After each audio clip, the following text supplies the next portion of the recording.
Beamy Blake 32. Run a freelance video production business. Been doing it since my mid-20s. Weddings, corporate videos, some commercial work when it comes in. Started with one used camera body and a secondhand laptop I found through a classified ad.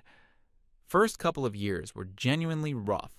Some months barely covering rent, eating through savings.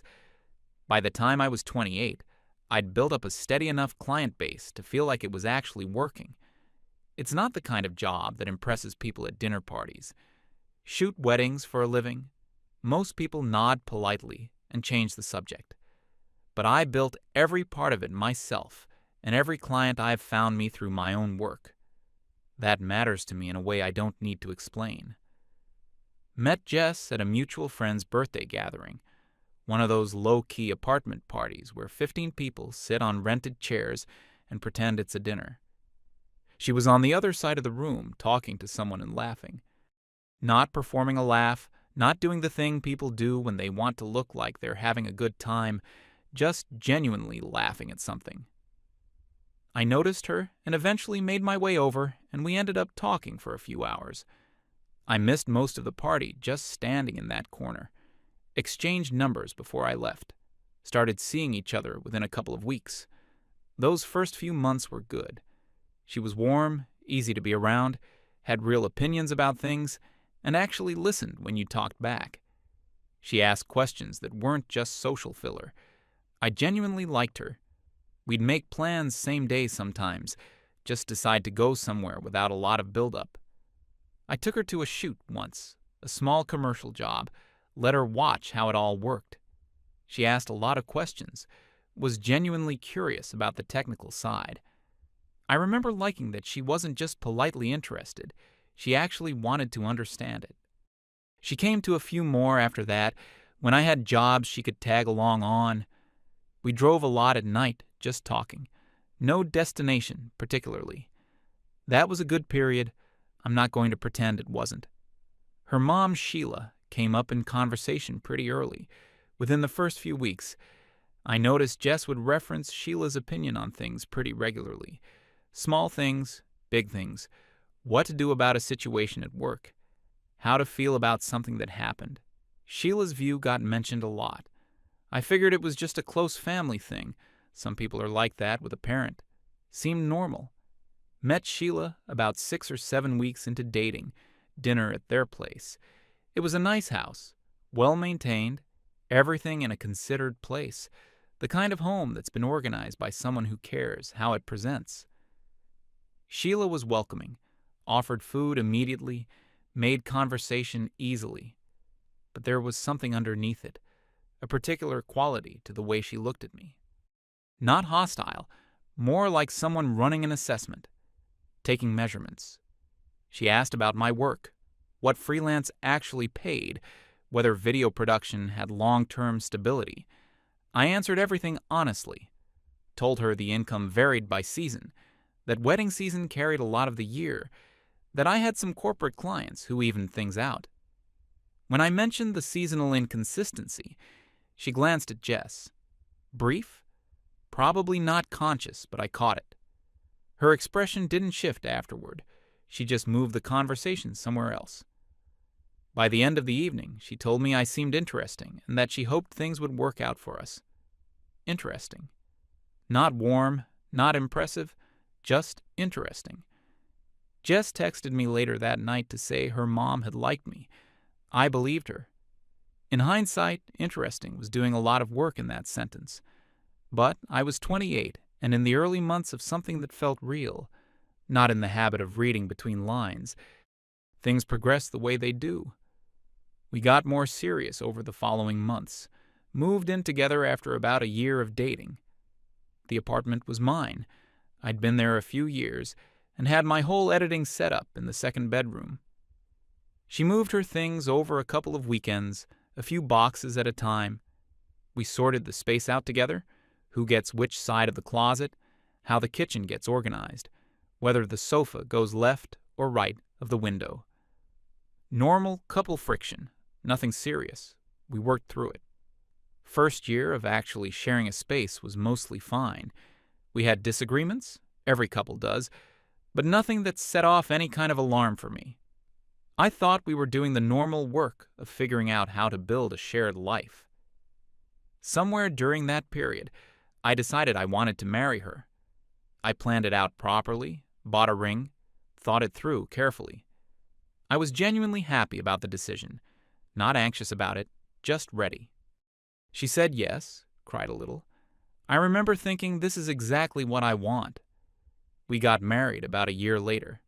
Small ceremony, just the people who actually mattered to both of us. Sheila was there, cried emotional, happy tears throughout the whole thing, hugged me at the reception, and said she was so glad Jess had found someone like me. I thought, okay, the mom situation is going to be fine. Came back from the honeymoon and settled into being married. For a while, it honestly just felt like the same thing, but more official. The first stretch was okay.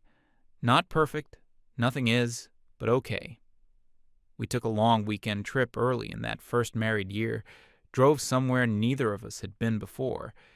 She was good company on the road, easy to travel with, didn't turn the small inconveniences into anything. I have a specific memory from that trip, eating at a roadside place somewhere in the middle of the drive. Cheap food, plastic chairs outside, bad coffee in paper cups. She was laughing about something. I can't even remember what now, just something stupid that happened. And I thought, yeah, this is exactly right. This is the person. I'm not telling that to make the rest of it sadder than it needs to be. That period was real, and I'm not going to pretend it wasn't. Then something started shifting. I can't give it an exact start date because it wasn't sudden. It was gradual, the way a season changes. You don't notice the temperature dropping until you're already cold. Jess started keeping track of things I hadn't known were on any list. I'd come home late from a shoot, sometimes past midnight after a long wedding day, and she'd be awake with a particular quality of silence about her. That specific kind of quiet that isn't peaceful, but isn't yet a conversation. I'd ask what was wrong. She'd say nothing in that tone that means the opposite of nothing. I'd push a little, and she'd say that I never acknowledged how difficult it was for her when I was gone all evening. I'd apologize, say I understood my hours were hard on her, that I was sorry. That would hold for a day or two. Then the same dynamic would come back through a different door. I forgot to say something specific about a meal she'd made, and she brought it up 2 days later as evidence I didn't appreciate her effort. I apologized. I didn't respond to a text for a couple of hours while I was in the middle of a shoot, and she was visibly upset when I got home. I apologized for that, too. I started noticing that apologizing didn't actually close anything out. It bought a short stretch of relative calm, and then there'd be a new thing just as significant as the last. I tried once to bring something up from my end. A time she'd been dismissive about something I was stressed about, a client that had fallen through last minute. She said she didn't remember it the way I did. I tried to explain what I remembered. Somewhere in the middle of that conversation, I lost the thread of why I'd brought it up, and by the end of it, I was apologizing for having raised it. I'm not exaggerating that. I started getting careful about what I said and how I said things. That carefulness wasn't comfort. It was constant navigation. You adjust to it so gradually that you don't notice you've adjusted. I remember once making a plan with a friend, just a coffee thing on a Saturday afternoon. Mentioned it to Jess the night before, and she went quiet in that way. Said she'd been looking forward to having that Saturday together. I hadn't known that. It hadn't been discussed. There was nothing on the calendar. I canceled with my friend. It happened again a few weeks later, slightly different version of the same thing. I'd made a work commitment for an evening, and she said I always prioritize clients over her. The client was someone I'd been working with for 2 years, and they needed something turned around quickly. I tried to explain the situation, and it came out as defending myself, which became its own problem. Apologized for that, too. I stopped making plans without checking first. Then she said I always had to ask permission like a child, which showed I didn't have initiative. I couldn't find the right setting for any of it. Around this same period, Sheila started showing up more, not just for occasional planned family dinners, but regular weekend visits, sometimes a midweek one, if she and Jess had something to do together. I'd come home from a shoot and find her in the kitchen with Jess, both mid-conversation. They'd look up when I came in. I'd say hi, make a bit of conversation, and eventually go to the editing room to work. Once I came home to find them both on the sofa, looking at something on Sheila's laptop together. I asked if everything was okay. Jess said yes, they were just reading something. I asked what. Jess said it was an article Sheila had found, something about emotional labor in relationships. I said interesting, and went to make food. I could hear them talking quietly from the other room. I didn't ask again. Sheila had opinions about relationships that started showing up in dinner conversation more often. She'd talk about how men weren't naturally equipped for emotional labor and needed to be taught it. How accountability in a marriage meant a man consistently naming and owning the way his behavior affected his partner. I'd nod and keep eating. There was one dinner where she talked for almost 20 minutes about power dynamics in domestic partnerships. I remember just watching my plate. Jess was nodding along with something specific in her eyes, like someone finally hearing something confirmed. After a while, Jess started using phrases I recognized as Sheila's. She'd say I wasn't taking accountability. She'd say she needed me to acknowledge the impact I had on her emotional state. These weren't phrases she used before we got married. I noticed the shift, but didn't say anything about it directly.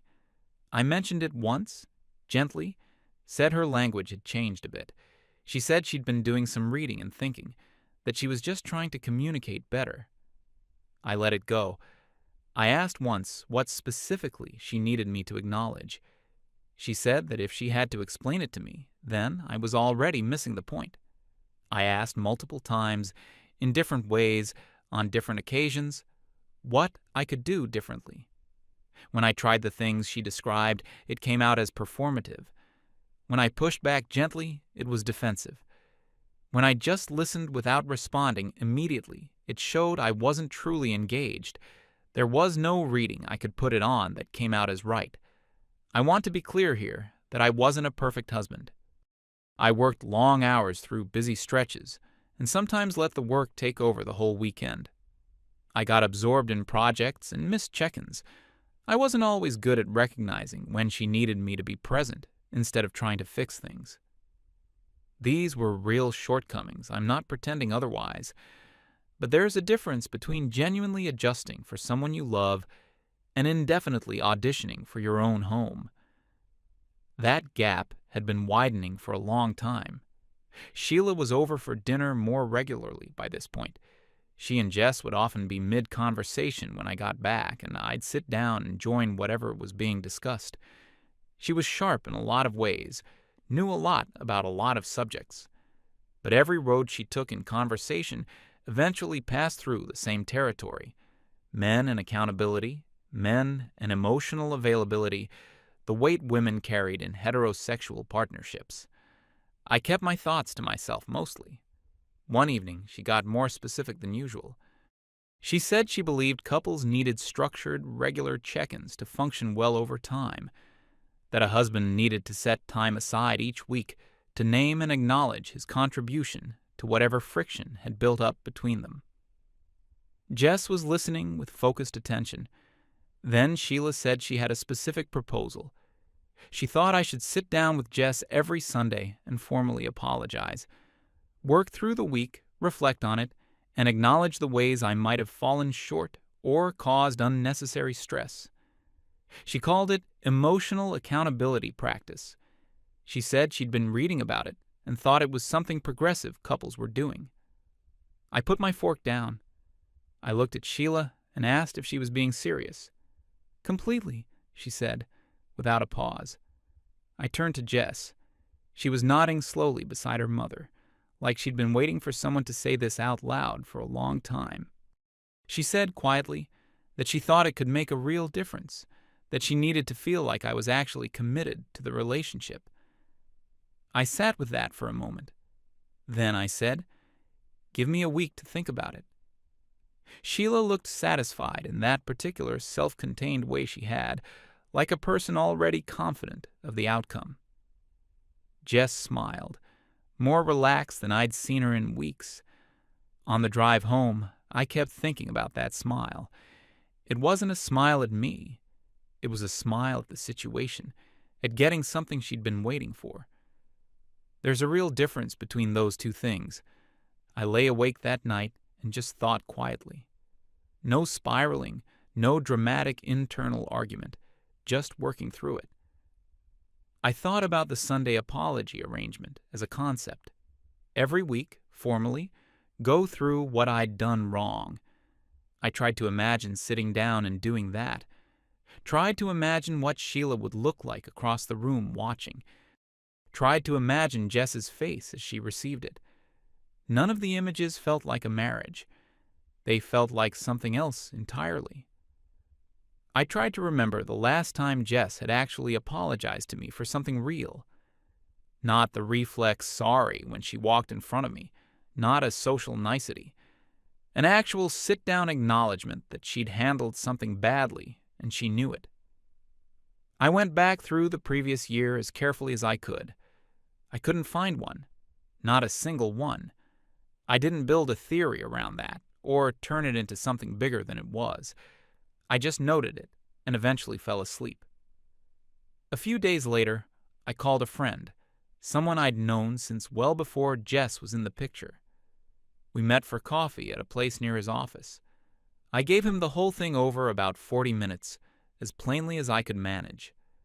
The Sunday apology proposal, the 3 years of apologizing for things I wasn't sure I'd done, Sheila's growing presence. All of it, in order, without editorializing. He sat with his coffee and didn't shift in his seat or look impatient. He listened without interrupting, which is something I've always appreciated about him. When I finished, he was quiet for a moment, looked at his cup. Then he asked, "When was the last time she actually apologized to you for anything real?" Same question I'd been sitting with. I said I couldn't come up with one. He nodded once and didn't say anything else. We sat there for a bit.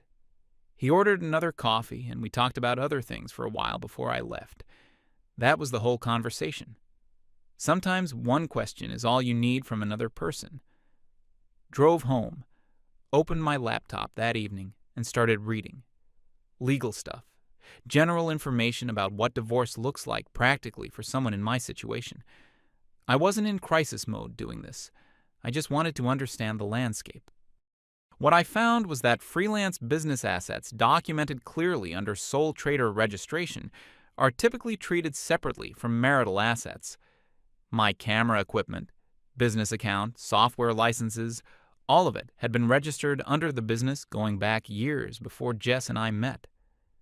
The apartment situation was more layered because of the joint mortgage, but it had established legal processes. I made notes. The next morning, I called a lawyer. Found him through a recommendation from someone I'd done a corporate shoot for a while back. Made an appointment for that week. Went in on a Friday afternoon. He was efficient, asked the right questions, didn't add unnecessary weight to any of it. He walked me through what I'd need. Business registration history, documented purchase records for equipment, financial account history establishing the timeline. He said doing this carefully and methodically would make everything cleaner for both sides.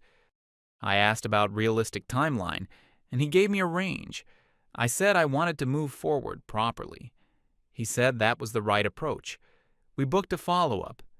That evening, I went home and had dinner with Jess. She was in a decent mood, told me something that had happened at work, laughed about it. I laughed in the right places.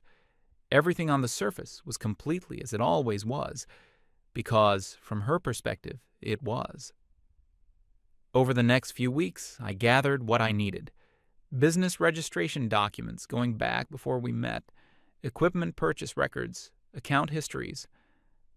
I spent one afternoon going through an old filing box I kept in the closet, sorting receipts and contracts. Most of it was well organized already. I'd always kept good records for tax purposes. Everything I needed was there, just needed pulling together. Nothing secretive about any of it, just organizing what had always existed. I also started keeping better notes on things in the present, time-stamped, factual, just being thorough. I was calm during all of this. I want to be clear about that because I think people expect there to be some big emotional thing. There wasn't. I'd made a decision and I was implementing it. I slept fine at night. Jess asked once during this period if I'd thought more about the Sunday arrangement. I said I'd been thinking about it and would let her know soon. She seemed satisfied with that, didn't push. Sheila called one afternoon during this stretch, said she was checking in on how things were going. I said fine and handed the phone to Jess. Work kept me busy in this stretch, consecutive weekend bookings, a corporate client with a tight deadline. I was tired, but it was the good kind of tired that comes from doing something you're actually skilled at. One of these weddings, something happened that I kept coming back to afterward. I was moving through the reception, doing the ambient coverage, watching for the unscripted moments. Late in the evening, the groom was dancing with his wife. I've shot this moment many times at this point, too many to count. Most grooms at that stage in the night are either showing off for the room or just physically exhausted and going through the motions. This one wasn't doing either of those things. He had his forehead resting lightly against hers, and his whole body was completely settled. Not performing, not enduring, just at absolute ease with exactly where he was. I've been doing this job long enough to know the difference between a couple that's happy on their wedding day and a couple that's actually good together. Those two things are not the same thing. These two were actually good together. I got the shot. I kept watching them for a second after, through the viewfinder, before moving on. The image stayed with me on the drive home, in a way footage usually doesn't. I tried to remember feeling that specific thing around Jess. That particular quality, where someone's presence just quiets everything down around it. Not being in love in the way movies describe it. Just that specific ease, that sense that being in a room with this person means you can breathe properly. Maybe in the first year, probably. Not in recent memory. I pulled into the parking lot and sat in the car a few minutes before going up. Not dramatically, just sitting. Thinking about the groom's face. Thinking about how long it had been since I'd felt relaxed in my own home. Went upstairs, put my gear away, made tea. Jess was already asleep. I sat at the kitchen table with the tea and made a decision. Not with a lot of let-up or ceremony, just decided. Went to bed. The next morning, I called the lawyer before I'd eaten anything. Asked if he had time in the coming days to move forward. He did. I went in, brought the remaining documentation he needed. He said he could file by the end of the week. I said, go ahead. Paid the retainer, shook his hand, left. That evening was completely ordinary. Jess made dinner, we ate. She watched something on TV while I worked for a while. She told me a story about a coworker and found it funny. I laughed at the funny parts. The papers were filed within the week. No one knew. Sheila called on a Thursday. She was making sure Sunday was still happening, said she was looking forward to it. I told her Sunday was fine and I'd be there. I noticed genuine anticipation in her voice. That was interesting to observe. Saturday, I packed a bag. Methodically, no rush, just packing. Clothes for a couple of weeks, toiletries, hard drives with all my current project files, the camera equipment. I'd been thinking about what to take for a few days, so it didn't take long. I looked around the bedroom before I zipped the bag. The room was the same room it had always been. Same furniture, same light. Something about it was already different, though, already less mine. Loaded everything into the car that evening while Jess was on a call with a friend in the other room. The apartment looked exactly the same when I went back in. Sunday morning, Jess woke up in a good mood. lighter than she'd been in months, noticeably different energy. She made coffee and brought me a cup without being asked what I wanted for breakfast. I said whatever was easy, and she made eggs. We sat at the table, and she talked about wanting to repaint the living room, had colors she was considering. She showed me some pictures on her phone of rooms she liked. I said the blue one was good. She agreed and said she was going to look into paint samples. We talked about it for a bit, normal Sunday morning conversation. I offered opinions. She was relaxed, laughing at small things. It was actually a nice morning, and I let it be a nice morning. I wasn't cold to her or distant. I was just there having breakfast. Around midday, I heard a car pull up outside. Sheila, arriving early, which wasn't unusual. She had flowers with her. Actual flowers, like she was coming to a celebration. She kissed Jess on the cheek, put the flowers in a vase in the kitchen, and they both settled onto the sofa together. Sheila had her hands folded neatly in her lap. A composed woman who was radiating the specific energy of someone who knows they're about to get what they came for.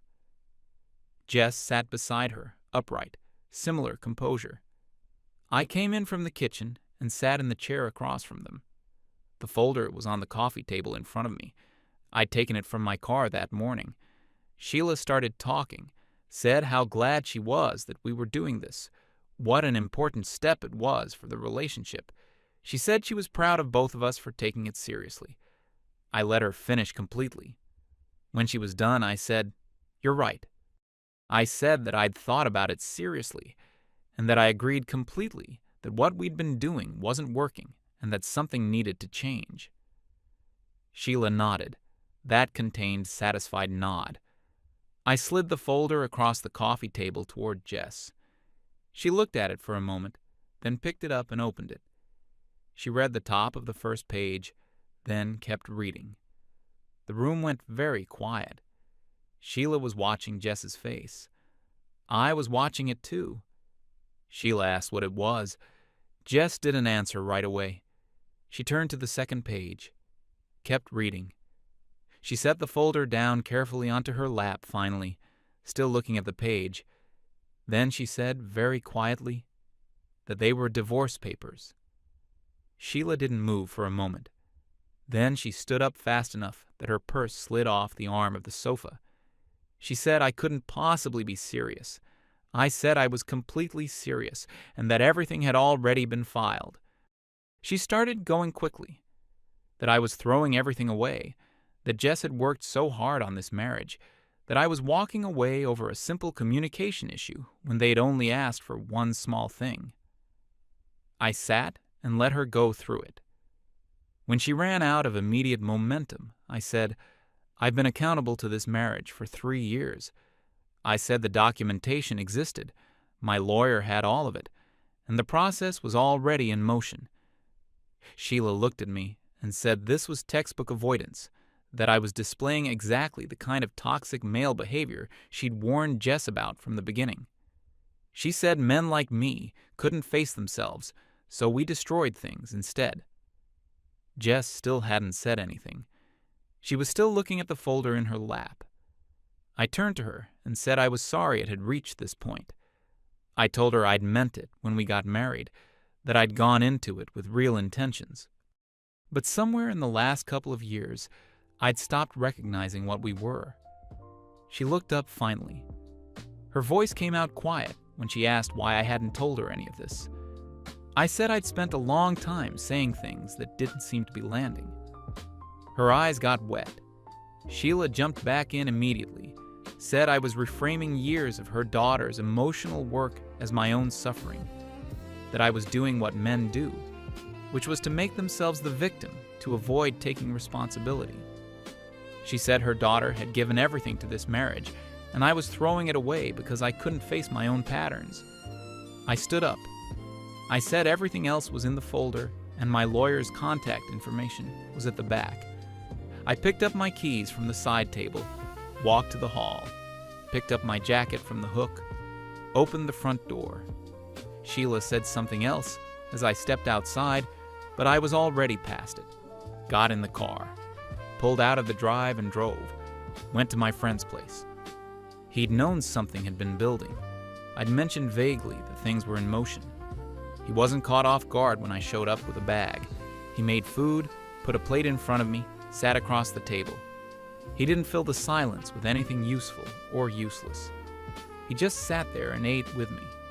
We ate.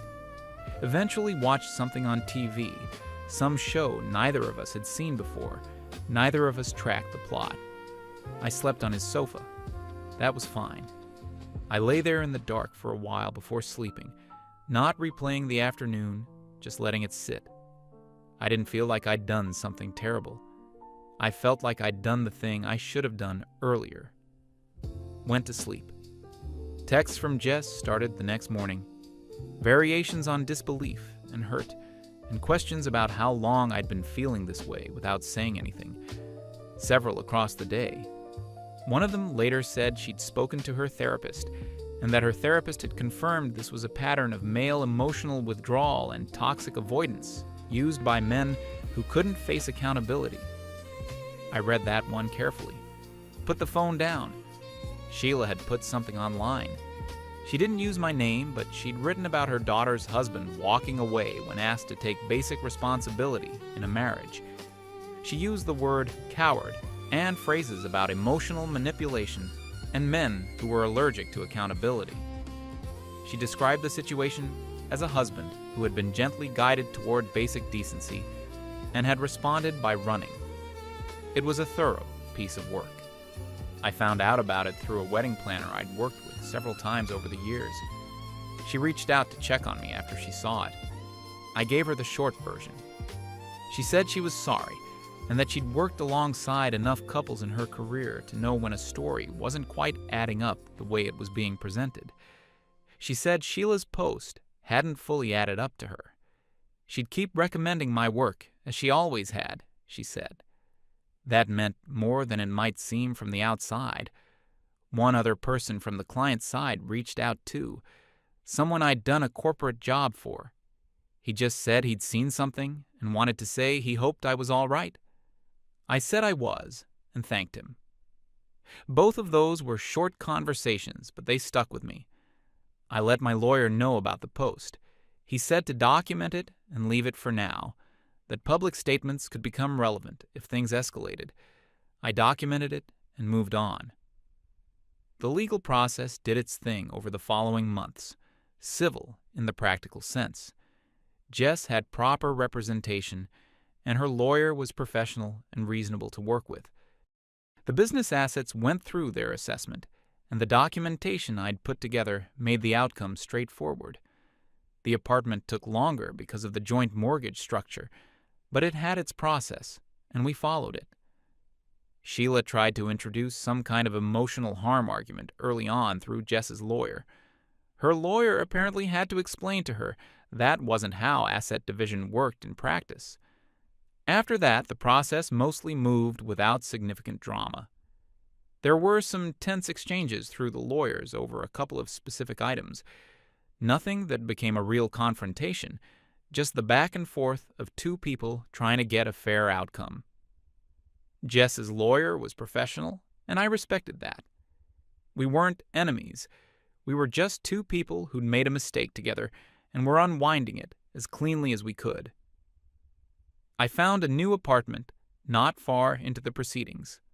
Smaller, closer to where most of my client base was concentrated. Set up the editing room in the bedroom, kept the gear organized in the front room. I bought a new desk for the editing setup, first piece of furniture I'd bought entirely for myself in years. It sounds small, but it wasn't. From the first night in the new place, the apartment felt like mine, in a way the previous one had stopped feeling for a long time. I cooked my own food at whatever hour I wanted, left things where I left them, worked late without it meaning anything. I kept working through all of it. Had a full calendar, the corporate client renewed their contract, some new wedding referrals came in through the planner. The work kept me in motion, and that was good. Not avoidance, not hiding, just doing the thing I'd spent years building. I met my friend for coffee regularly during that stretch. He didn't make it heavy or fill it with retrospective wisdom. He was just around when I needed someone to be around. Good person to have in that kind of period. Sometime after the finalization, I ran into someone from the shared social circle. We got coffee, and she said she wanted me to know that from what she'd seen and heard, she thought I'd handled everything with real integrity. She said Jess had been telling her version of events to people, but that the details kept shifting slightly each time she told it. Some of the people who'd known both of us for a while had started noticing the inconsistencies. I said I appreciated her telling me that, but that I wasn't in the business of managing anyone else's perception of what had happened. I'd done what I'd done, and people could draw their own conclusions. She said that was fair. She also mentioned that Sheila was apparently still going, still talking, still posting occasionally, still describing the situation to anyone in the extended circle who would engage with it. I laughed a little at that, genuinely. There's something almost admirable about that level of commitment to a narrative. In a strange way, Sheila had done me a favor without meaning to. That dinner, where she'd laid out the Sunday apology arrangement, had been the exact moment I'd stopped being uncertain about anything. Before that evening, I'd been drifting, not fully clear on what I was actually dealing with. I'd told myself things might shift, that maybe I was being too hard on the situation. After that dinner, I knew exactly what I was dealing with, and I knew exactly what I was going to do about it. The clarity was almost a relief. Some months after everything was finalized, I got a message from Jess. I wasn't expecting it. I was going through footage from a shoot earlier that day when it came through. She said she'd been thinking about a lot of things. She'd been in consistent therapy and had started to understand some of the patterns that had developed in our relationship. She wrote that she could see now how some of what had happened between us had built up the way it did. She said she knew she hadn't been fair to me, and she was sorry for her part in how things had gone. It was a thoughtful message, more self-aware than anything she'd said during the marriage. I read it twice. I believed her when she wrote it. People can change. I don't have any interest in holding the opposite position. It just happened too late to matter for us. I waited until the next morning before I responded. Kept it short. Said I appreciated her saying it, that I hoped she was getting what she needed from the work she was doing, that I genuinely wished her well. She replied with just thanks. That was all. No continued back and forth, no reopening anything. Just a quiet close. I was actually out of town when all that happened. A documentary director I'd connected with through a corporate job had brought me on as camera operator for a short project. We were in a different city for a few days. The subject matter was genuinely interesting, different from the weddings and quarterly corporate videos I'd been doing. I was enjoying the work. Longer form, different pacing. You sit with a subject differently in documentary than you do in event work. At the end of one of the filming days, I was setting up a wide shot, trying to get the late light at the right angle before it went. Phone buzzed on the equipment case next to me. Jess's message. I read it, sat with it for a moment. Thought about the roadside place on that road trip, cheap food and bad coffee. Thought about the dinner where Sheila had put the flowers on the table like she was coming to celebrate. Thought about the groom at the wedding with his forehead resting against his wife's. Then I put the phone face down on the case, turned back to the frame, adjusted the angle slightly, checked the focus, pressed record. The light was doing something good, and I didn't want to miss it. That's the whole thing, from the beginning to now. From the party where I met her to that message she sent nearly 4 years later.